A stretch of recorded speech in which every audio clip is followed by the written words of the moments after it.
नगर परिषद आणि नगरपंचायत निवडणुकीमधल्या अपक्ष उमेदवारांना 26 नोव्हेंबरला चिन्ह मिळाले। तर चिन्ह उशिरा मिळाल्यामुळे प्रचारासाठी 4 दिवस मिळाल्यामुळे अपक्ष उमेदवारांनी डिजिटल प्रचारावर भर दिलाय। जास्तीत जास्त मतदारांपर्यंत आपलं निवडणूक चिन्ह पोहोचवण्यासाठी सोशल मीडियाचा वापर करण्यात येतोय।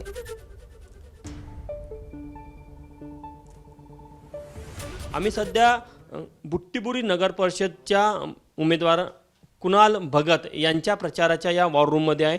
जर का तुम्ही बघितलं तर या प्रचाराच्या वॉर रूममध्ये आज जवळपास 28 तारीख आहे आणि 28 तारखेला पुढचे 3 दिवस शिल्लक राहिले प्रचाराचे। जास्तीत जास्त सोशल मीडियाच्या माध्यमातून इथे प्रचारावर भर दिला जात असल्याचं आपल्याला पाहायला मिळतं। आपण कुणाल भगत यांना विचारूया। अगदी 3 दिवस शिल्लक राहिलेले आहे आणि डिजिटलवर तुमचा भर दिसतो, डिजिटल प्रचारावर कशा प्रकारे स्ट्रॅटेजी आहे ना, कशा प्रकारे डिजिटल प्रचार केला जात आहे? बघा 26 तारखेला आम्हाला चिन्ह आलं आणि याच टाईममुळे या एकदम कमी अवधीमुळे आम्हाला एवढा त्रास होत होता, म्हणून मग आम्ही मार्ग पकडला डिजिटलचा। त्यात आम्ही फेसबुकचा वापर, जर तुम्ही बघाल तर फेसबुकचा वापर करतो आहे।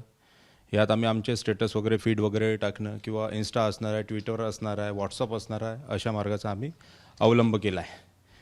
तर त्रास एवढा होत आहे कारण की परवाच्या दिवशी आम्हाला चिन्ह भेटलं, मग त्याच्यानंतर काल आम्ही सगळे पॉम्पलेट्स वगैरे करून घेतले आणि ते लावण्याचं परमिशन्स आहे, नगर परिषदचे परमिशन्स आहे, पोलीस स्टेशनचेच परमिशन्स आहे। यामुळे खूप जास्त त्रास झाला आणि आता अवघ्या या 2 ते 3 दिवसात आम्ही प्रचाराला भिडणार आहोत।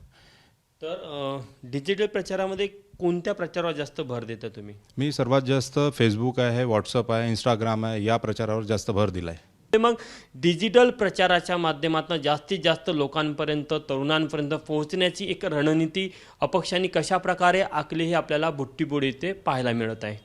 कॅमेरामॅन मिथुन आत्मनेसह तुषार कोहळे, एबीपी माझा, नागपूर। एबीपी माझा, उघडा डोळे बघा नीट।